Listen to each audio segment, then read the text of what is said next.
At the westernmost edge of the Saurashtra Peninsula in present-day Gujarat, India, Dwarka occupies a unique place where mythology, spirituality, and ancient urban history meet. Situated near the confluence of the Gomati River and the Arabian Sea, the city's location gave it major advantages: natural protection, access to maritime trade routes, and connections with other parts of the ancient world. Traditional descriptions portray it as a settlement surrounded by water, either as a peninsula or a cluster of islands, creating a natural defensive barrier, while the Gomati served as a vital lifeline for residents and commerce. Ancient accounts describe Dwarka as a city of striking architectural and civic sophistication. Its streets were said to be carefully planned, its drainage system advanced, and its defences reinforced by gates and fortifications designed to regulate access and resist attack. The city was also portrayed as divided into clearly defined sectors for residential, commercial, and administrative functions, suggesting a refined understanding of urban planning and governance. In these depictions, Dwarka was not only beautiful and prosperous, but also strategically organized. Marine archaeology off the coast of modern Dwarka has added important material evidence to this long-standing narrative. Using sonar scans, diving expeditions, and underwater photography, researchers have documented submerged features including stone foundations, walls, pillars, and steps. Many researchers and observers associate these remains with the legendary Dwarka described in Hindu tradition. While interpretation remains debated, the presence of substantial underwater architecture points to advanced construction methods and to a society capable of large-scale planning in a coastal environment. Artifacts recovered from the seabed and nearby land excavations further strengthen the picture of a complex society. Pottery shards, terracotta items, beads of semi-precious stones, inscriptions, and metal objects reveal a culturally rich and economically active settlement. Evidence for organized streets and drainage also supports the idea of a city that valued order, sanitation, and civic management. The range of materials discovered suggests Dwarka was linked to broader networks of trade and cultural exchange, highlighting both economic vitality and openness to outside influence. Chronological evidence has made the site especially compelling. Radiocarbon dating of some artifacts and structural components has placed parts of the submerged remains in the 2nd millennium BCE. For many observers, this is significant because it broadly aligns with traditional timelines associated with Lord Krishna in Hindu belief and scripture. Although archaeology and mythology do not reconstruct the past in the same way, these dates have encouraged renewed discussion about how cultural memory and historical settlement patterns may overlap. Dwarka's role in Hindu tradition is inseparable from Krishna. In the Mahabharata and the Bhagavata Purana, Krishna establishes the city to protect his people from repeated threats, choosing a coastal location that offered both security and prosperity. In this telling, Dwarka becomes more than a refuge. It is a symbol of divine protection, political strategy, and social order. Its western coastal setting reinforces the image of a city deliberately placed to combine natural defenses with communication and trade. Scriptural and devotional traditions also celebrate Dwarka as the City of Gold, a phrase that evokes both material wealth and civilizational splendor. The city is described as filled with grand palaces, precious materials, public spaces, temples, and formidable fortifications. Its design is often attributed to Vishwakarma, the divine architect, who is said to have planned separate zones for homes, markets, temples, and civic life with exceptional precision. In this view, Dwarka represents not just prosperity, but the ideal of a highly ordered and flourishing city. The most enduring chapter in Dwarka's story is its mysterious submergence. Tradition holds that after Krishna's departure from the world, the city was swallowed by the sea, marking the end of an era and the onset of Kali Yuga. This account carries symbolic force, emphasizing the impermanence of wealth and the inevitability of change. At the same time, underwater discoveries near modern Dwarka provide a tangible backdrop to the legend. keeping alive the possibility that memory of a real coastal settlement survived in sacred narrative. Together, mythology, archaeology, and environmental change make Dwarka one of the most compelling ancient cities in the Indian imagination, bridging the sacred and the historical. These caves are incredible. I don't even want to call them caves because it's called the Barabar Caves, but these things are not caves. Does that look like a cave to anyone? That looks No. like the entrance to a spaceship. That's Yeah, right, exactly. It's like a single granite Vein. One vein. huge piece.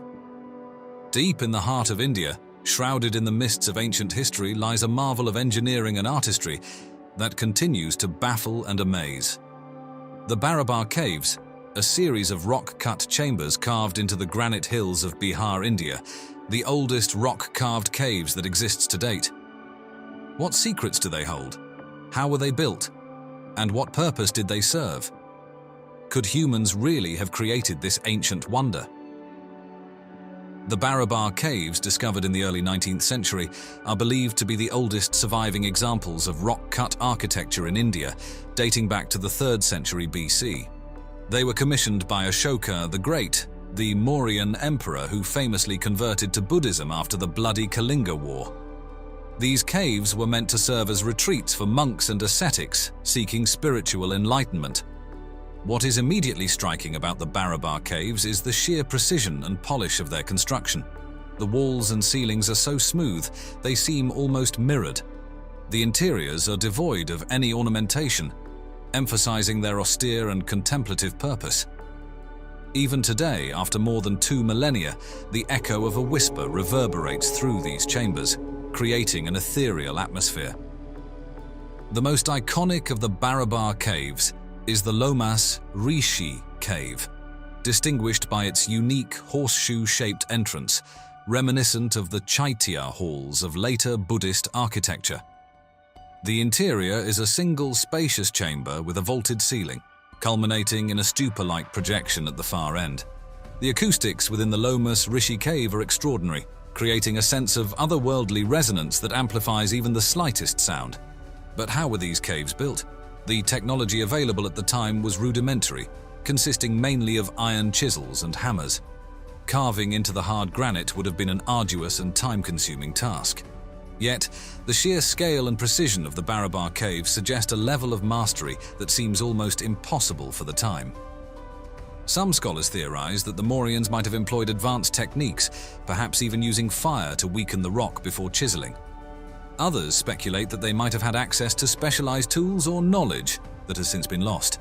The mystery of their construction only adds to the allure of the Barabar Caves. The Barabar Caves are not just architectural marvels, they are also repositories of history. Inscriptions found within the caves provide valuable insights into the Mauryan era, including Ashoka's edicts promoting peace and non-violence. These inscriptions show Ashoka's profound transformation from a ruthless conqueror to a benevolent ruler, a transformation that reverberated throughout the Indian subcontinent. But the Barabar Caves also raise intriguing questions. Why did Ashoka choose this particular location? Was it for its strategic importance, its natural beauty, or its spiritual significance? The story of the Barabar Caves is far from over. These ancient marvels hold more than just questions of technique and purpose. As we dig deeper into the mystery, we find that the caves are connected to a broader network of ancient secrets, some hiding in plain sight, others concealed beneath the surface of history. The Barabar Caves, it seems, are just the beginning. Let's turn our attention to the staggering amount of stone that was removed to create these caves. Carving out even one of these chambers would have required moving hundreds of tons of solid granite. While this might seem difficult enough today, with cranes and modern machinery, imagine doing it over 2,000 years ago with only basic tools. Experts estimate that the volume of rock removed from the Barabar and Nagarjuni caves combined is equivalent to the construction of an entire modern skyscraper. The caves aren't just hollow spaces, they are carefully engineered cavities with perfectly smooth walls and astonishing acoustic properties. This raises the question, were these caves intended for something far more complex than simple meditation? If we step outside the narrow confines of traditional archaeology, a number of unconventional theories begin to emerge.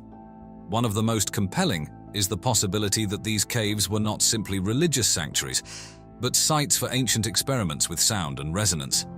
Sound, after all, was a powerful force in many ancient cultures, believed to be a tool for healing, communication, and even construction. Could the Barabar Caves have been designed to amplify certain frequencies, perhaps to aid in meditation or to access hidden states of consciousness?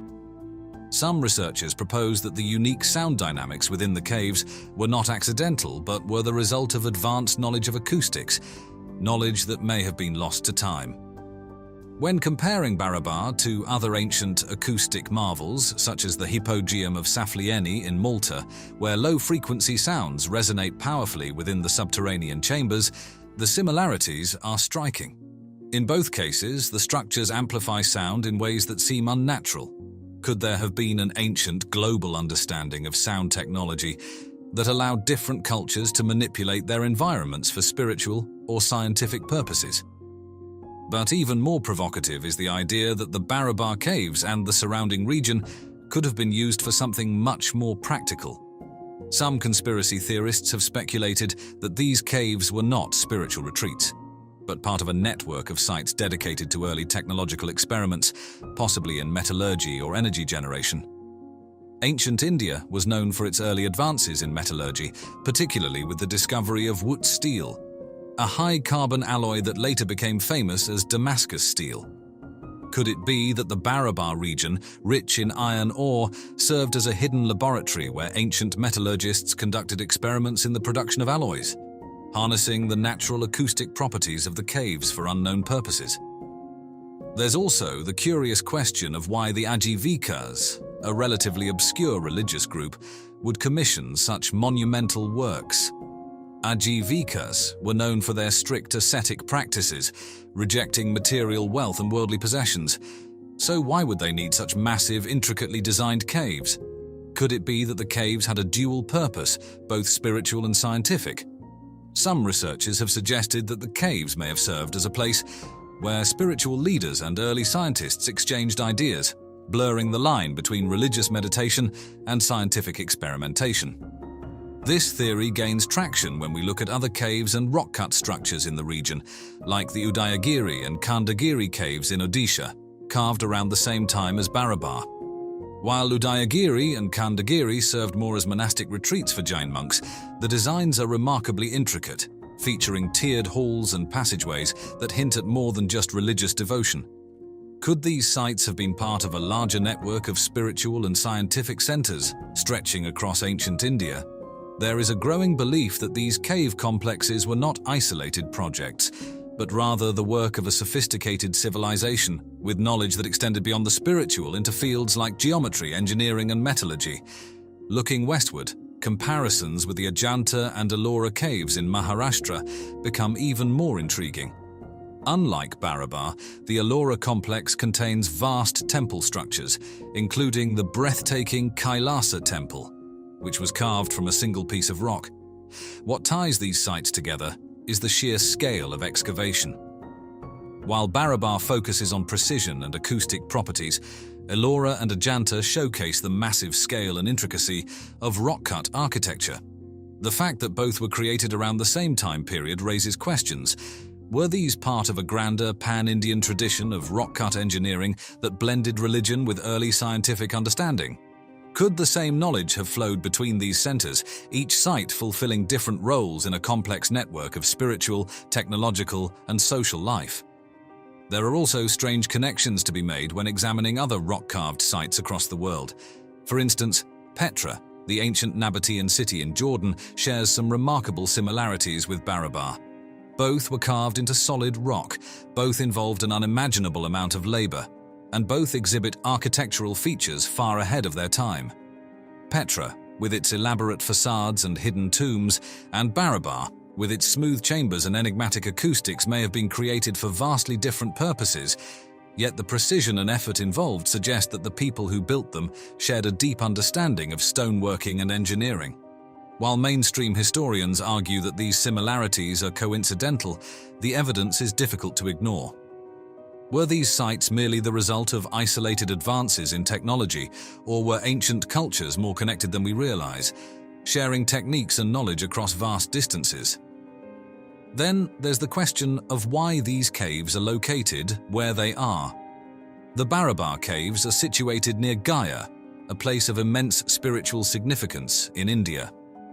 Gaya is not only home to the famous Bodh Gaya, where Buddha is said to have attained enlightenment, but the region itself is dotted with caves, temples, and religious sites.